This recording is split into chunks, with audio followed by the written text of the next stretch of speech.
అమ్మో ఏమైందిరా? ఈ దెబ్బలేమిట్రా బాబు? అమ్మో ఈ నెత్తురేమిట్రా? అమ్మా నాకు తగిలే ఈ దెబ్బలు పెద్ద లెక్కలోవి కావమ్మా.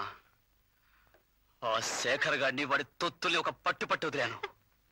ఈ జన్మలో నన్ను మర్చిపోలేరు. నా కడుపు మంట ఇప్పుడు చల్లారిందమ్మా. నీ కడుపు మంట చల్లారిందని ఆనందిస్తున్నా, కానీ మా గుండెల్లో నువ్వు పెట్టబోయే చిచ్చును గమనించటం లేదు. పూర్ణ, మనకున్నది ఒక్కడే కొడుకని ఇంతకాలం ఎంతో గారాభంగా పెంచుకున్నాం. కానీ నీ కొడుకు నీకు దూరమయ్యే రోజు దగ్గర పడిందే. అవును, ఈ కొడుకు మనకున్నా ఇక లేనట్టేనే. ఏమిటండి ఆ మాటలు? జరుగుతున్న వాటికే నా తల బద్దలైపోతుంది. అలాంటిది కన్న బిడ్డ దూరం అవుతాడని కన్న తండ్రి మీరే అంటుంటే విని భరించలేకపోతున్నాను. రవిని ఎలాగైనా కాపాడండి.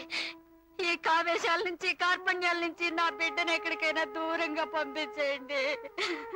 లాభం లేదు పూర్ణ, వాణ్ణికి నేను కాపాడలేను.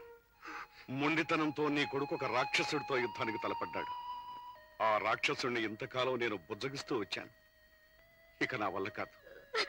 పూర్ణ, నీ భర్త ఒక గొప్ప న్యాయాధిపతి అని నువ్వు గర్వపడొచ్చేమో, కానీ ఆ రాక్షసుడి బారి నుంచి కన్న బిడ్డను రక్షించుకోలేని చేతకాని వాడిని నేను. నాన్నగారు, పిరికి మాటలు మాట్లాడకండి. 10 మందిని మోసం చేసి 10 లక్షలు గడించి 10 మేళ్లు కట్టించంత మాత్రాన ఆ పావనమూర్తి మహారాక్షసులు కాదు. వాడిని మింగేత శక్తి సామర్థ్యాలు లేవు. అలాంటి దుర్మార్గులకి దుష్టులకి మీలాంటి వారు కూడా భయపడుతున్నారంటే ఇక ఈ భూమి మీద మంచికి మానవత్వానికి స్థానమే లేదు. ఒరే బాబు, చేసినంత వరకు చాలేరా ఈ సంఘ సేవ? నీ చేతులు కాళ్ళు కట్టేసి ఇంట్లో పడేయటానికి నువ్వు చిన్నపిల్లాడివి కదరా. నాకే నీతులు చెప్పేంత పెద్దవాడివి అయిపోయావు. అందుకేరా చేతులు పట్టుకుని ప్రాధేయపడుతున్నాను రా.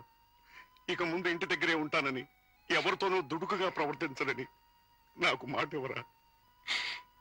రవి, ఇంకా ఏమిటి ఆలోచిస్తున్నావు? ఆయన కంట తడి పెట్టడం నేను ఇంతవరకు చూడలేదు.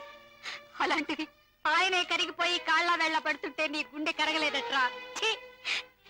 ఏమండి, మనం కన్నది మనసున్న మనిషిని కాదండి, బండరాయిని. వాడి మంచి కోరి ఇంత చెప్తున్నా మన గురించి ఆలోచించని వాడి గురించి మనం ఎందుకండి బాధపడతాం?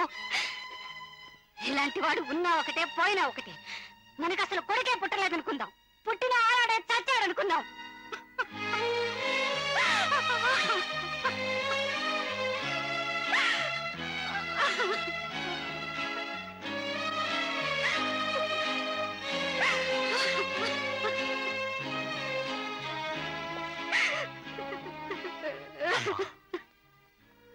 నేను మీ బిడ్డనమ్మా. మనసున్న మనుషులు కడుపున పుట్టాను, బండరాయను కాను.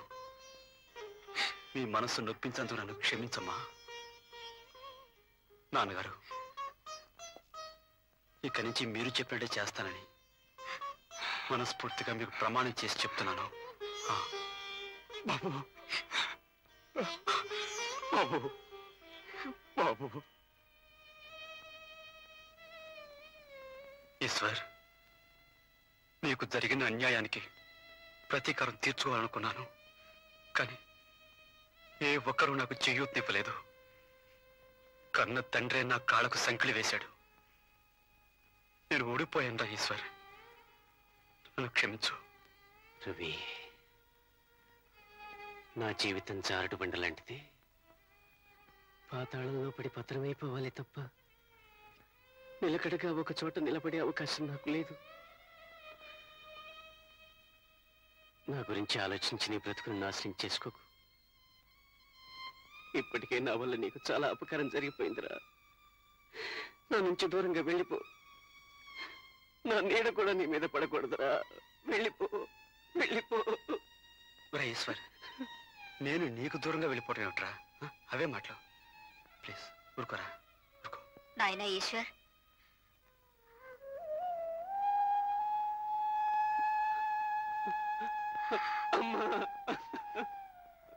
ఊరుకో బాబు, ఊరుకో. జరిగిన దానికి మేమందరం బాధపడుతున్నాం. పోయింది కాళ్ళని తెచ్చివ్వలేం, కానీ నీకు నీ కుటుంబానికి ఏ లోటు రానివ్వం. గుండె చెక్కపట్టుకో. రింగ్ రోడ్ కాడి నుంచి మా పేదర గారింటికి 10 రూపాయలు అన్నాను. కాదు, ఇంకో పావలో ఎక్కువ అన్నావు. సరే అన్నాను. ఇక్కడికి వచ్చిన తర్వాత ఇంకో పావలు అడిగితే ఇవ్వడానికి నేనే షోలో పువ్వు పెట్టుకున్నాను అనుకున్నావా? నా పేరు నాగన్న కాదు, నాగేశ్వరరావు. ఏమిటయ్యా నాగేశ్వరరావు, ఏమిటి హడావిడి, ఏమిటివన్నీ? అందుకే మిమ్మల్ని ఎప్పుడు కళ్ళజోడు పెట్టుకోమని చెప్పేది. అవి పూలండి, ఇవి పళ్ళండి. అవును, ఏం చేస్తున్నారు? పనేం లేదు, గోల్డ్కి వెళ్ళుకుంటున్నా. అది కనపడతానే ఉంది, అందుకే కొత్త కేసు పెట్టుకొచ్చా. కొత్త కేసా? పార్టీ ఎక్కడ? ఏది? పార్టీని తీసుకొచ్చి సరాసరి మీ చేతిలో పెడితే ఆ తర్వాత నా చెవిలో పువ్వు పెడదామని చూస్తున్నారా? ఆ పప్పులేం ఉడకో. అందుకే ముందు పూలు పళ్ళు, తర్వాతే పార్టీ. ఇదిగో నాగేశ్వరరావు, కేసు తెమ్మని నేను అడగలేదయ్యా, నువ్వే తెచ్చానంటున్నావు. తెస్తే లేకపోతే పో.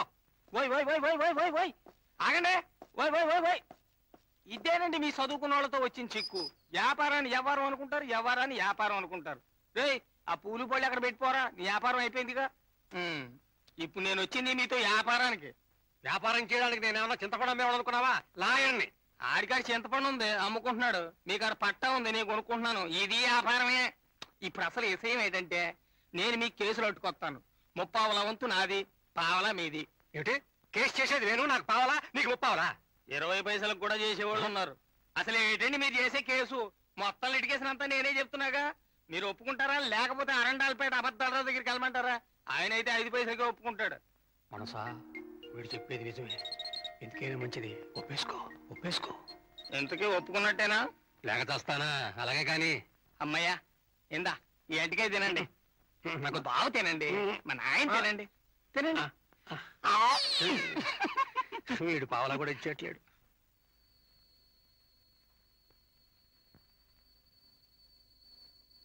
పాడు సినిమా, ఒక పాట లేదు, ఒక ఫైట్ లేదు. ఏమిటి ఆగిపోయారేమిటి? లోపల మీ ఆయన ఉన్నట్టున్నాడుగా. ఆయన ఎప్పుడు అక్కడే ఉంటాడు, భయం లేదు. లోపలికి రండి.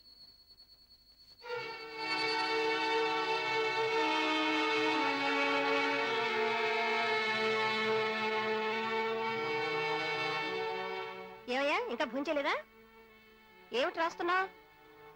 రామకోట, వచ్చిన పుణ్యం చాలు గాని ఇహ పడుకో.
రవి, నా చెల్లెలు,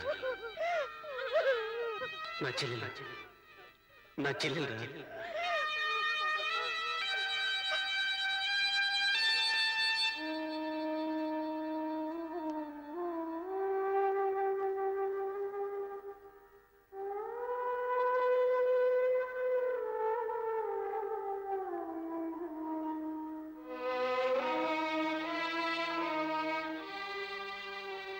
నాన్నగారు, నాన్నగారు,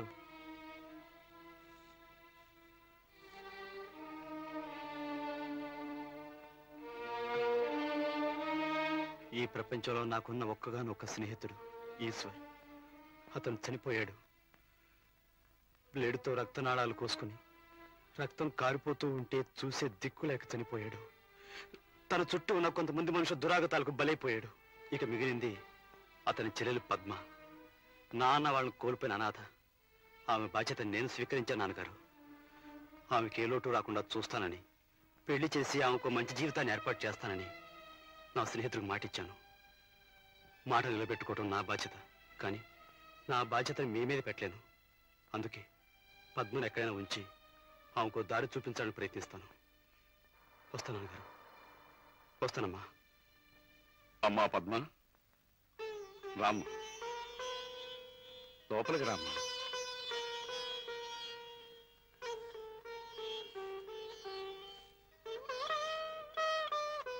రామ్మ. పూర్ణ, అచ్చటా ముచ్చటా తీర్చుకోవటానికి మనకు ఒక ఆడపిల్ల లేకుండా పోయింది అని ఇంతకాలం బాధపడ్డావుగా. ఇదిగో పద్మ ఇక నుంచి నీ బిడ్డ. ఇప్పటి నుంచి ఈమె ఆలనా పాలన అంతా నీదే. రామ్మా. నాన్నగారు, పిల్లలు మంచి పని చేస్తుంటే ఏ తండ్రి ఆనందించడు? Take it easy, take it easy.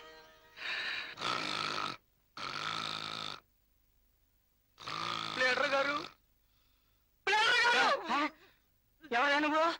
నమస్కారం అండి బాబు, మీరే నన్ను రక్షించాలి. నేనే రక్షిస్తాను, ఎక్కువ. ఏంటి నీ కేసు? నా ముక్కు అండి. ముక్క ఏమైంది నీ ముక్కు? చోరీ అమ్మంటరా? రెండూ కాదండి, కొరికేసిందండి. కొరికేసిందా? ఎవరు? మా ఆడవాళ్ళండి. ఇంకా నయం, అంతటితో వదిలేసింది. అయితే ఇప్పుడు ఏమంటావు? దాని మీద కేసు ఎట్టేయాలండి. పెట్టొచ్చు, కానీ నిలవదు, కేసు పోద్ది. ఎందుకనండి? అదంతేనయ్యా, నీకు లిటిగేషన్ తెలవదు. కోర్టులో ఆడదాని మాటకే ఇలువ ఎక్కువ. అదే చావు వచ్చిందండి. నా కొంపలో కూడా దాని మాటకే ఇలువ ఎక్కువండి. అయితే ఇప్పుడు ఏం చేద్దామంటారు? ఓ పని చేయి, చేతైతే నువ్వు దాని ముక్కు కొరికేయి. బాగానే ఉందండి. మా ఆయనే ఉంటే మంగళవారితో పని ఏంటన్నట్టు, ఆ ధైర్యమే ఉంటే మీ కాడికి ఎందుకు వస్తాను? కొరికింది చాలు, ఇంకేమీ కొరకొద్దని 2 చేతులు ఎత్తి దండం పెట్టు. నువ్వు ఒక మగాడివి, నీకు పెళ్ళాము. లే లే లేవమన్నా. ఇదిగో అల్లుడా బాయ్, నువ్వు చేస్తున్న పని ఏం బాగులే. మా పీటగారు అమ్మాయి నిన్నే నమ్ముకుంది, నువ్వు పెళ్లి చేసుకుని తీరాలి. నా చెల్లెలు పెళ్ళయ్యే వరకు నేను పెళ్లి చేసుకున్నాను. నువ్వు సంతే కదా, తెల్లారిసరికి నీ ఇంటి ముందు పెళ్లి కొడుకులు క్యూ నేను పెట్టేస్తాను. నాగేశ్వరరావు గారు, మిమ్మల్ని పిలుచుకొచ్చింది నా పెళ్లి చేయించమని గాని పద్మ పెళ్లి చేయమని కాదు. అది సరేనమ్మా, ఆ అమ్మాయి పెళ్లి అయితే కానీ నేను చేసుకోని అంటున్నాడు కదా. పద్మకు పెళ్లి కావాలి అంతే కదా, ఆ సంగతి నాకు వదిలేయండి. నువ్వేం చేయగలవు? పెళ్లి చేస్తాను. రేపొద్దున దుబాయ్ నుంచి నా ఫ్రెండ్ వస్తున్నాడు. వాడే పద్మకు సరైన మొగుడు. మరి ఇంకే? నాకు తెలియని దుబాయ్ ఫ్రెండ్ ఎవడబ్బా?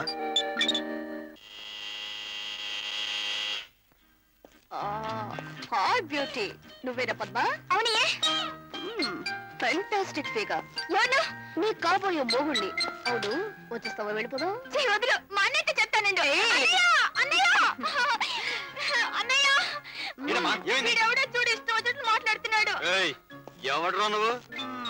నీ కాబోయే బావగారు, అంటే పద్మ కోసం అర్జెంటుగా వచ్చిన దుబాయ్ మొగుణ్ణి. అంటే మా గే చెప్పింది మీ గురించేనా? యా. నమస్కారం అండి. Hello. Thank you very much. Please కూర్చోండి సార్. Oh thank you. కూర్చోండి brother in law. It's all right. Sir, మీరేమి అనుకోరంటే ఒక మాట అడుగుతాను. చెప్పండి. మీరు అచ్చం మా గీతలా ఉన్నారు, ముద్దు పెట్టుకోవాలనిపిస్తుంది. అమ్మా, పద్మం చూసి వెళ్ళడానికి దుబాయ్ నుంచి వచ్చారమ్మా. అదే మన గే చెప్పిందే, దుబాయ్ పెళ్లి కొడుకు వీరే. హలో. ఇదేమిట్రా, ఈ అబ్బాయి అచ్చం అమ్మాయిలా ఉన్నాడు? అదేనమ్మా, దుబాయ్ లో అబ్బాయిలంతా అచ్చం అమ్మాయిలాగే ఉంటారు. కూర్చోండి బ్రదర్ ఇన్ లా. అమ్మా. Oh strong body, it's all right. కూర్చోండి brother in law. Thank you. మిమ్మల్ని కొన్ని ప్రశ్నలు అడుగుతాను. క్యా బక్తే హో?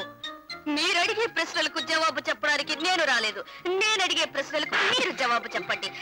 మీకు వంట చేయడం వచ్చా? నీకు వంట చేయడం వచ్చా? నీకు డాన్స్ వచ్చా? డాన్సా? మా పద్మ చేస్తుందండి. నేనైతే దుమ్ము దులిపేస్తాను. మీరా? మీరా కాదు, సతీ సక్కుబాయి కాదు. కథక్, భరతనాట్యం, కూచిపూడి, మణిపూరి ఏదైనా సరే ఫటాఫట్. ఇండియాలో మగవాళ్ళు కూడా డాన్స్ చేస్తారా? చేయడం ఏంటండి, చేసి చూపిస్తాను. Okay. Thank you very much.